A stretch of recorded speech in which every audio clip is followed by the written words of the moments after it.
প্রিয় দর্শক, আসসালামু আলাইকুম। এমবিটিভি বাংলার নিয়মিত আয়োজন সংবাদ বিশ্লেষণে স্বাগতম। প্রতিদিনের মতো আজও আমার সাথে আছেন গণমাধ্যম কর্মী ও সংবাদ বিশ্লেষক জনাব আরিফ বিল্লাহ। আমরা আজ আরিফ বিল্লাহর সাথে যে বিষয়টা নিয়ে আলোচনা করব, মূলত আমাদের ইচ্ছা আছে দুটি বিষয় নিয়ে আপনাদের সাথে আলোচনা করা। একটা হলো খুলনার লোকাল একটি নিউজ।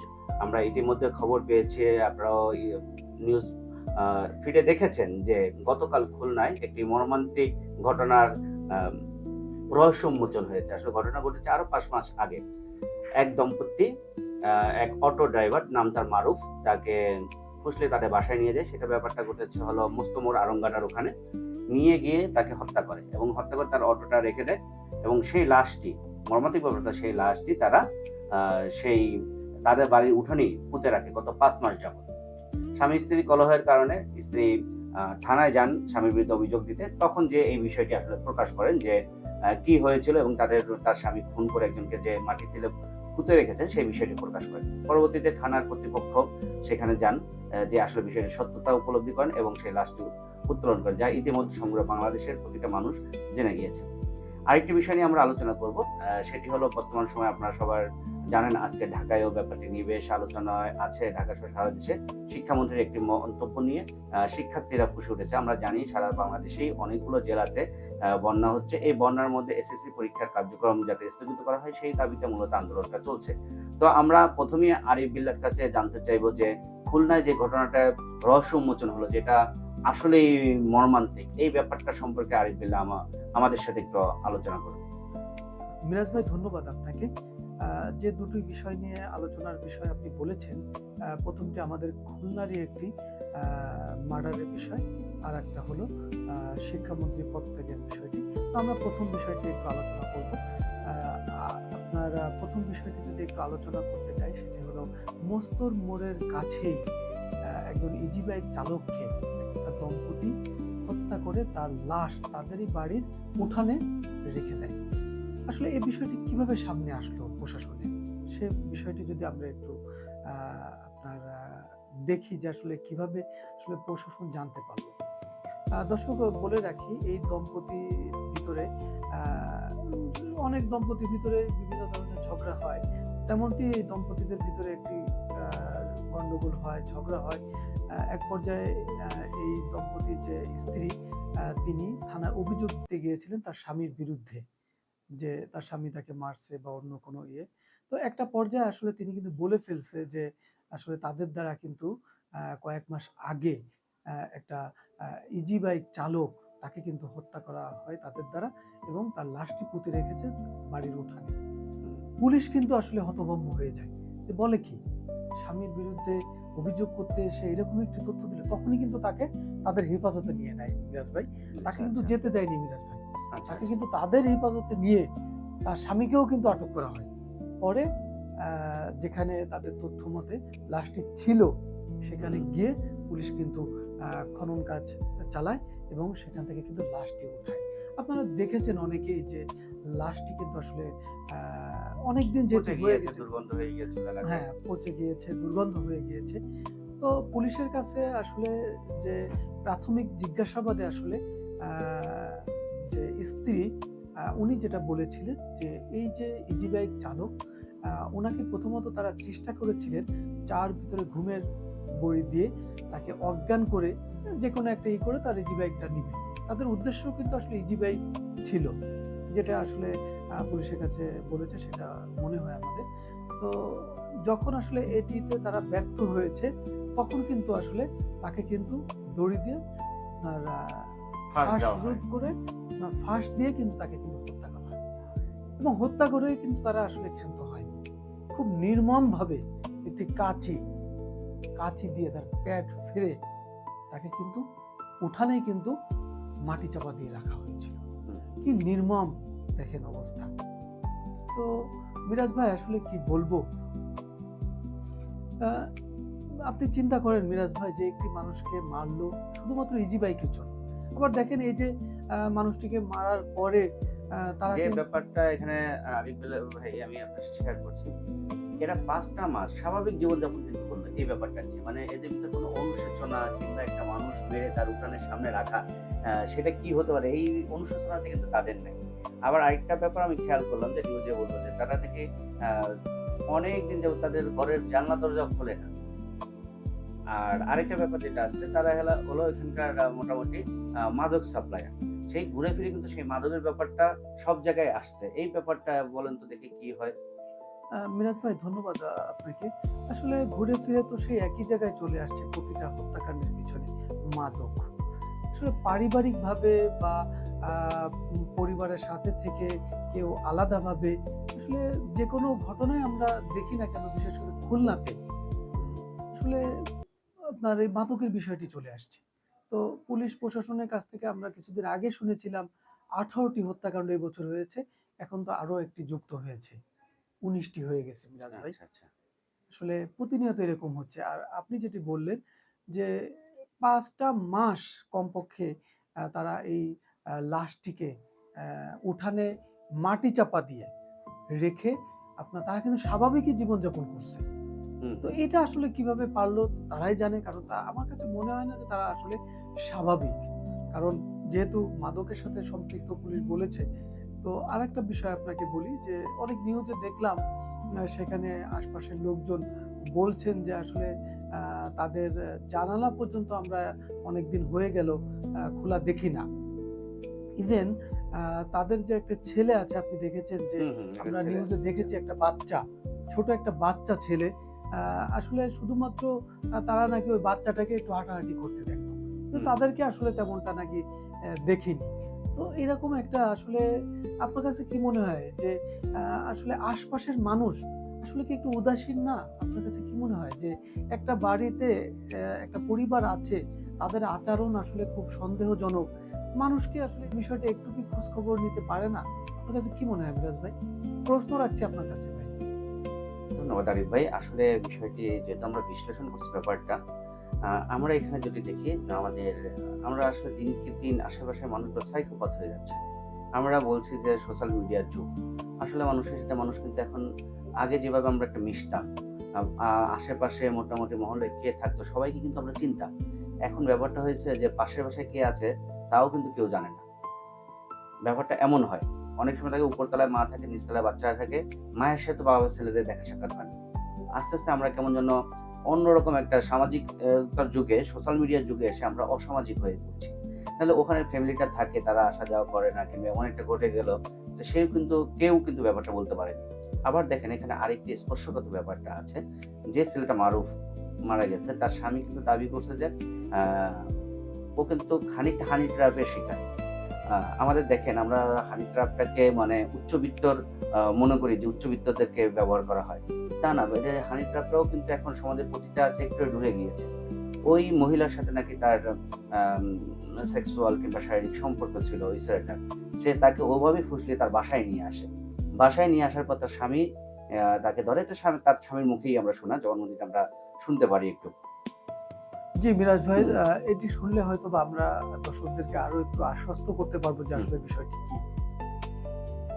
তো আরিফ ভাই জবানবন্দিতে শুনলেন যে জবানবন্দি মানে কি তখনই পুলিশের উপস্থিতিতে সে বলল যে আ কিভাবে তার খুনের বর্ণনাটা দিচ্ছে।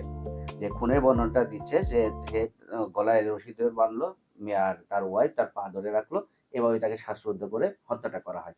কতটা মর্মান্তিক ব্যাপারগুলো দেখেন এইটা। আর যেটা বলছিলেন যে মানুষকে জানতে চায়, আসলে এখনকার মানুষ কিন্তু কেউ কারো খবর রাখে না। আমরা দেখতাম যে আশেপাশে একজনের ভালো তরকারি রান্না হতে আগে ওই তরকারিটা কিন্তু মানুষের বাসায় দিত। এখন কিন্তু সেটা না। অনেক সময় আমরা এমনও দেখেছি বাসায় ডাল নাই, পানি ডাল দরকার খেতে বসেছি, পাশের বাসা থেকে কিন্তু পেয়ালায় করে ডাল নিয়ে আসছে। এই একটা। আবার কি হইতো দেখা যেতে নুন, পেঁয়াজ, মরিচ এগুলো কিন্তু লেনদেন হতো। আনা নেওয়া আবার দেওয়া। এখন কিন্তু সেই সামাজিকতা উঠে যাচ্ছে। যার কারণে কিন্তু মানুষ বেশি অসামাজিক হয়ে আসলে যাচ্ছে। মিরাজ ভাই উঠে যাচ্ছে বলতে এই যে হত্যাকাণ্ডগুলো আমরা দেখছি, আসলে তাদের সাথে অন্য মানুষের যে মেলামেশা, এর সুযোগটা খুব কম। কারণ হুম, প্রতিটা হত্যাকাণ্ডের পিছনে দেখছি আমরা মাদক। আসলে যখন মানুষ জানতে পারে যে ওই পরিবারটা মাদকাসক্ত বা অন্য কোনো বিষয়ের সাথে জড়িত, স্বাভাবিকভাবে আসলে তার অন্য পরিবারের সদস্য এবং এলাকাবাসী, আমার কাছে যেটা মনে হয় ঠিক আছে, ব্যক্তিগতভাবে। আপনি যেটা বলছেন এটা ঠিক আছে। আসলে মাদক তো মানুষকে নিঃসঙ্গ করে দেয়। মাদকের ভয়াবহতা হলো সে একা, একা থাকতে ভালোবাসে। মাদকটা হলো নিজের সাথে মাদকতা করা, মানে সে নিঃসঙ্গ হয়ে যায়, কারোর মানে সংস্পর্শ তার ভালো লাগে না, তখন সে থাকে একা থাকতেই তার মজা কিন্তু পায়। তারা তো মাদক সেবী এই পর্যন্তই ক্ষান্ত হচ্ছে না, মাদক বিক্রিও করছে অধিকাংশ হত্যাকাণ্ডের পিছনে যারা আছে। মানে এই ক্ষেত্রে যেটা হয়, মাদক সেবীরাই একসময় মাদক বিক্রেতা হয়ে যায়, কেননা তাদের মাদকের টাকাটা তো উপার্জন করতে হবে। এজন্য তাদের মধ্যে একটা সোসাইটি গড়ে উঠে যায়, মাদক যে খায়, আরেকজন যদি মাদক খায়, সে তার কাছে হয় মাদক পায়, কিংবা তার কাছে মাদক বিক্রি করে তার যে প্রফিটটা হয়, সেই প্রফিটটা সে আবার মাদক গ্রহণ করে। এটাই মূলত, এটা অর্থনীতিতে ওভাবে যে ভূমিকা রাখে তা না। এটা কিন্তু হচ্ছে মাদক আমি খাওয়ার জন্য, আমার মাদক সাপ্লাই নিশ্চিত পাওয়ার জন্য আমি আবার কি করছি, আমার দুই আশেপাশে যারা আছে তাদের কাছে মাদক বিক্রি করছি। ব্যাপারটা কিন্তু তাই করছে, দেখেন কি সর্বনাশা। আর খুলনায় ইদানিং যে ঘটনাগুলো ঘটছে, প্রতিটা ঘটনার পিছনে মাদক। আমরা দেখলাম কিছুদিন আগে নিরালায় ২ নম্বরে সাগর নামে এক রং মিস্ত্রি আত্মহত্যা করেছে। সেও কিন্তু দেখা গেল যে মাদক সেবী, আর মাদক সেবন করার জন্য বিভিন্ন জনের কাছ থেকে টাকা ধার নিয়েছে। এই টাকা ধারের দিন দিতে পারলো না দেখে সে আত্মহত্যা করছে। ঠিক আরো একটা ঘটনা ঘটলো ৮ই জুলাই। আমরা সবাই জানি, বাংলাদেশে খুবই আলোচিত হলো নির্জরার হত্যাকাণ্ডটা। তার বাবা-মা ২ জন মাদক সেবী, মাদক সেবী এবং মাদক মাদক ব্যবসায়ী। মানে তারা তাদের সচ্ছলতা কি, তাদের এলাকায় যখন আমরা গেলাম দেখলাম সচ্ছল ফ্যামিলি। তাদের নিজস্ব বাড়ি আছে এবং তাদের পুরুষই স্বচ্ছন্দবোধ এবং সচ্ছল। কিন্তু তারাই এই মাদক সেবন করছে এবং মাদকটা নিয়ে আসলে ব্যবসা এগুলো করছে। কি মানে খুব উচ্চ আকাঙ্ক্ষার জন্য কি, মানে মানে এটা উচ্চ জীবনযাপন, লাক্সারিয়াস লাইফ লিড করা? মানে আসলে মাদক খেলে যে মাদক সেবন করলে লাক্সারিয়াস লাইফ হবে সেটা না। এটা আসলে আমাদের সমাজে নৈতিকতার অভাব তৈরি হয়ে গেছে। মানে পারস্পরিক অবিশ্বাস, তারপর অসহযোগিতা এবং পাশ্চাত্য যে অনুকরণ, এগুলোর পিছনে আসলে এবং দেখা যায় যে মাদক গ্রহণ করছে সে চাচ্ছে যে আরো ২ জন মাদক গ্রহণ করলে তার সংখ্যাটা বাড়লো, সে এটা হতো। আর সবচেয়ে বড় কথা হলো মাদকটা সহজলভ্য হয়ে গিয়েছে। আমরা একটা পরিবর্তনের পরে ইচ্ছা ছিল, মানে কিংবা আমাদের আশা ছিল যে আমূল পরিবর্তন আসবে। কিন্তু আশার বাড়ি সেই ঘুরে বালি, সেই পরিবর্তনটা কিন্তু আমি পাই। মিরাজ ভাই, আপনার কথার ভিতরে একটু কথা বলি। এই যে সর্বশেষ মুস্তমোড়ের কাছে যে ইজি বাইক চালককে যে হত্যা করা হলো দম্পতি দ্বারা, আসলে সামান্য একটি বিষয়।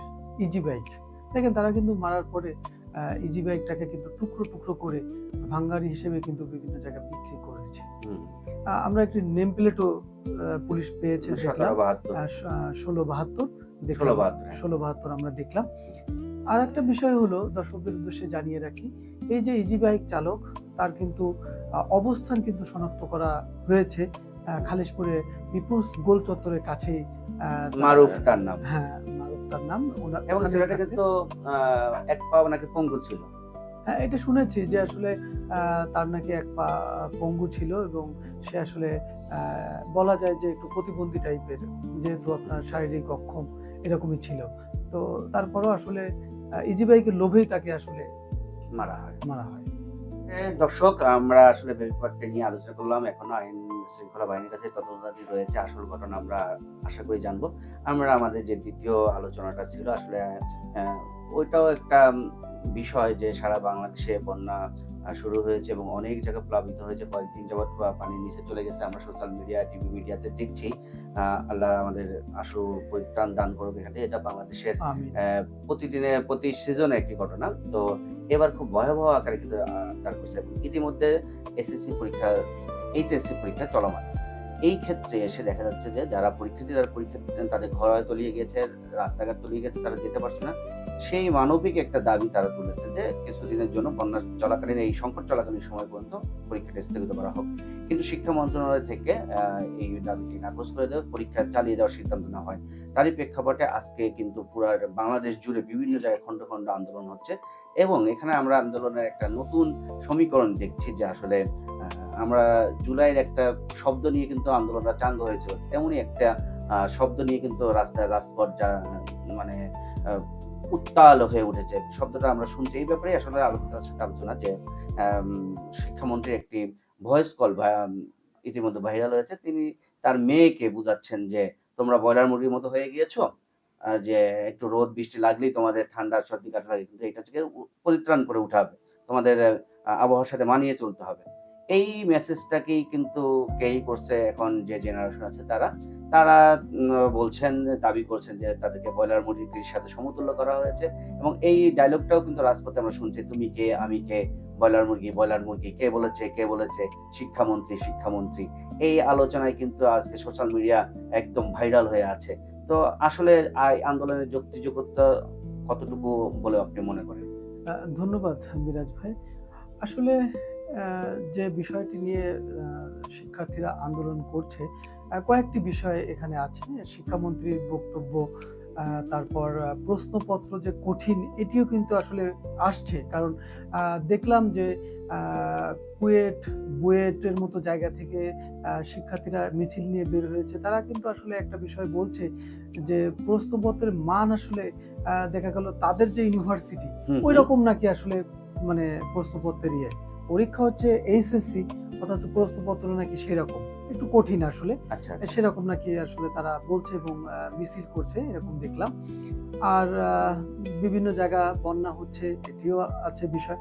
কিন্তু আসলে বলতে হয় যে এই যে শিক্ষামন্ত্রীর বক্তব্যের বিষয় নিয়ে যেগুলো স্লোগান দিচ্ছে, আন্দোলন হচ্ছে, আসলে আমরা শিক্ষার্থীদের থেকে এটা দেখছি। কিন্তু শিক্ষামন্ত্রী কিন্তু এ সম্পর্কে তিনি কিন্তু কোনো বক্তব্য দেননি তার মানে না, উনার এই খালি একটা বিষয়গুলো নিয়ে। আলাপ হয়, টেলিফোন তার মেয়ের সাথে কথা বলছেন, ওটাই কে আ কেন্দ্র করেই আসলে ব্যাপারগুলো ঘটছে। আ ওটাই আমরা দেখছি যে তার মেয়ের হ্যাঁ, সাথে কিন্তু ইয়াতে এই যে তার বিরুদ্ধে যে অভিযোগ, আসলে এই অভিযোগের পরিপ্রেক্ষিতে যে তার একটা শর্ট ব্রিফ বা প্রেস কনফারেন্স বা একটা করা বক্তব্য, উচিত। আসলে সেটি কিন্তু আমরা দেখছি না। তার মানে কিন্তু আমি বলতে পারছি না যে আসলে সে আসলে এটি কাদের উদ্দেশ্যে বলেছিলেন বা কেন বলেছিলেন। এটা আসলে আমরা তখনই বলতে পারবো যে যখন তার কাছ থেকে আমরা একটা এই ব্রিফ বিষয়ে পাবো। একটা ব্রিফ বা একটা কমেন্টস আমরা হুম, পাবো। কিন্তু সেই কমেন্টস কিন্তু আমরা এখনো পাইনি। আমার মনে হয় আসলে যে পর্যায়ে চলে যাচ্ছে ছাত্রদের বিষয়গুলি, আ মনে হয় তার আসলে এই বিষয় নিয়ে কথা বলা প্রয়োজন। কারণ যেহেতু সে শিক্ষামন্ত্রী, হুম, তার হুম, কাজ হুম। কি? শিক্ষার্থীদের নিয়ে, শিক্ষা বিষয়গুলো নিয়ে, তার এই বিষয়গুলো নিয়েই কাজ। সেহেতু আসলে মনে হয় তাদের সাথে এ বিষয়ে খোলামেলা কথা বলা, যে আমি তো আসলে সবাইকে উদ্দেশ্য করে বলিনি। এটা আমার মানে তার বিষয়টা তার দিক থেকে হ্যাঁ, ক্লিয়ার করে এটা বলা। ফ্যামিলিগতভাবে জাস্ট আমি আমার নিজের মেয়েকে বলছি। হুম, হুম। এটা আমি সামগ্রিকভাবে সব ছাত্রছাত্রীদেরকে বলিনি। আসলে যেটাই হোক না কেন, যেটা ভাবা হচ্ছে, সেই ভাবনাটা থেকে কিন্তু আসলে সবাইকে কিন্তু আসলে একটু ইনশিওর করা বা আসলে কি বলতে চেয়েছিলেন সেটা পরিষ্কার করা কিন্তু আমার কাছে মনে হয় আসলে প্রয়োজন, মিরাজ ভাই। হুম। ধন্যবাদ আরিফ ভাই। আসলে আপনি গুছিয়ে বলেছেন ব্যাপারটা। কারণ অনেক সময় গালি-বুলি হয়ে যায়, আবার বুলি-গালি হয়ে যায়। আবার এই ধরনের শব্দের কারণে অনেক অনাকাঙ্ক্ষিত ঘটনা ঘটতে পারে। যে উদ্দেশ্যেই বলুক না কেন, আমার মনে হয় শিক্ষামন্ত্রী, আমাদের সময় তিনি শিক্ষামন্ত্রী ছিলেন, তখন ছিল এনালগ যুগ। তখনকার যুগ আর এখনকার যুগ কিন্তু আসলেই সমান না। যুগের পরিবর্তন হয়েছে, সময়ের পরিবর্তন হয়েছে, টেকনোলজির পরিবর্তন হয়েছে। এখন সহজেই একেক কথা খুব দ্রুত মানুষের কাছে ছড়িয়ে যায়, সেটা হোক সত্য ঘটনা কিংবা গুজব। তবে এই ক্ষেত্রে উচিত সরকারিভাবে প্রেস ব্রিফিং করা এবং তাদেরকে উত্তেজিত না হয়ে তাদেরকে বুঝিয়ে বলা, কারণ তারাই তো আমাদের সন্তান, আমাদের সন্তানরা পরীক্ষা দিচ্ছে এবং আমরা দেখছি আসলেই এই বন্যাকে মাথায় রেখে মানবিক দৃষ্টিকোণ থেকে হলেও কিন্তু পরীক্ষা কিছুদিনের জন্য স্থগিত রাখা আমার দাবি। আমরা আমাদের বক্তব্য শুনছেন, কার কতটুকু রিচ হচ্ছে আমরা জানি না। তবে কর্তৃপক্ষদের আমাদের আশা থাকবে, আমরা আশা করব যে এই বিষয়টি খুবই সুন্দর ভাবে মাথায় নিয়ে এবং মানবিক দৃষ্টিকোণ থেকে মাথায় নিয়ে ইতিমধ্যে কিন্তু চট্টগ্রামের পরীক্ষা স্থগিত করেছেন। চট্টগ্রাম বোর্ডের প্রতিটা বোর্ডেরই পরীক্ষা স্থগিত করে কিছুদিনের জন্য এই দুর্যোগকালীন সময়টা মোকাবেলা করা উচিত এবং আমাদের যে শিক্ষামন্ত্রী জনাব এহসানুল হক মিলন আছেন, তিনি অত্যন্ত সজ্জন ব্যক্তি এবং আম তার তুলনা হয় না। আমরা দেখেছি, আমরা যখন এসএসসি পরীক্ষা দিয়েছি তখন কিন্তু তিনি আমাদের মিনিস্টার ছিলেন। তো তখনকার তার অ্যাকশনের নকল দূর হয়েছে। অনেক সুনাম আছে তার। মিরাজ ভাই, আমরা এও দেখেছি বা শুনেছি, উনি কিন্তু আসলে নিজের টাকা খরচ করে হেলিকপ্টার নিয়ে কিন্তু উনি হুম, কিন্তু হুম। বিভিন্ন কেন্দ্রে গিয়েছেন। আসলে এটি কিন্তু একটা শিক্ষার মানকে আসলে হ্যাঁ, হ্যাঁ। ভালো রাখার জন্য। তার যুগে কিন্তু নকল মানে একদম অন্যরকম, নকলের ভিতরে একটা জিহাদ, যেটা এই শব্দটা আমরা তখন শুনতাম এবং নকল তিনি করার যে কোনো অবস্থা শুধুমাত্র ছিল না। শিক্ষার্থীদের শাস্তি দিতেন নকল হলে তা কিন্তু না। এই টিচারদের পর্যন্ত ধরতেন। টিচার এবং এই ম্যানেজমেন্ট কমিটি সংশ্লিষ্ট যারা আছে। যারা থাকতেন কেন্দ্রে, তাদেরকেও কিন্তু পানিশমেন্ট দিতেন উনি। আর ইতিমধ্যে আমরা গত ফ্যাসিস্ট আমলে দেখেছি প্রশ্নপত্র কিভাবে ফাঁস হয়, কিভাবে সকল স্তরের প্রশ্নপত্র ফাঁস হওয়া, পরীক্ষায় যে একটা কেমন কেমন আমরা সবাই জানি, ব্যাপারটা নিয়ে এত বিস্তৃত আলোচনা আমি আর করবো না। তবে এখনকার আশা করি মন্ত্রী সাহেব আগের যুগ উনি আর এখন যুগ এক একেবারে নয়। ছাত্রছাত্রীদের সামনে চলে আসবেন হ্যাঁ, এবং তাদের এসে দাবি দাওয়া এরা শুনে আপনার সন্তানের মতোই, আপনার মতোই দেখবেন, আমাদেরই ছোট ভাই, আমাদেরই সন্তানেরা। তো আমরা চাইবো যে এখানে সুন্দর একটা আশু পদক্ষেপ নিয়ে সমাধান হোক, এটা যেন বেশি দূর আর না যায়। পরীক্ষা স্থগিত হোক কিছুদিনের জন্য, কারণ আসলে এটা তো চাক্ষুষ, এখানে প্রমাণিত কিছু নেই। দেশে বন্যা হচ্ছে, আরো হবে, বর্ষাকাল চলবে, এমতো অবস্থায় আমারও দাবি পরীক্ষাটা স্থগিত করা হোক এবং তাদেরকে সুযোগ দেওয়া হোক। কারণ জীবনের মূল্য তো অনেক বেশি, একটা মানুষের কেউ দিচ্ছে কেউ দিতে পারছে না, সেক্ষেত্রে তো অরাজকতা তৈরি হবে। তো সেক্ষেত্রে পরীক্ষাটা স্থগিত করে আশা করি আজকের মধ্যেই এই সমাধানটা করবেন মাননীয় আমাদের প্রাইম মিনিস্টার। আশা করি শিক্ষামন্ত্রীর সাথে কথা বলে এই বিষয়টা আপনিও খুব যত্ন সহকারে দেখবেন। কি বলেন আরিফ ভাই? জি মিরাজ ভাই, আসলে আমরা এটাই চাচ্ছি, কারণ আসলে দেশের যে সার্বিক পরিস্থিতি খুবই খারাপ। তো তার ভিতরে এই যে ছাত্রদের যে আন্দোলন বা যেগুলো হচ্ছে, এটি আসলে কাম্য নয় কারোর এখন। জন্যই কাম্য নয়। তো আমরা চাইবো যে ফেস টু ফেস ডায়ালগ ছাত্র এবং শিক্ষামন্ত্রী, অথবা শিক্ষামন্ত্রী যে কোনো একটা মাধ্যম থেকে তার যে বক্তব্য অভিব্যক্তি। সেটি আসলে বলুন। আমরা চাই সবকিছু শান্ত থাকুক, সবকিছু ভালো থাকুক, দেশ ভালো থাকুক। হুম। ধন্যবাদ আরিফ ভাই আমার সাথে থাকার জন্য। আর প্রিয় দর্শক, এমবিটিভির নিয়মিত সংবাদ বিশ্লেষণ অনুষ্ঠানটি আপনারা দেখবেন, আর কেমন লাগলো তাও জানাবেন। আপনাদের কোনো মতামত থাকলে আপনারা আমাদেরকে দিতে পারেন। আশা করি আপনাদের মতামত আমরা বিনয় চিত্তে গ্রহণ করব। তাহলে আজকের মতো এখানে বিদায় নিচ্ছি। আল্লাহ হাফেজ, ভালো থাকুন, সুস্থ থাকুন, এই কামনা করি। ধন্যবাদ মিরাজ ভাই। Presented by MBTV Bangla.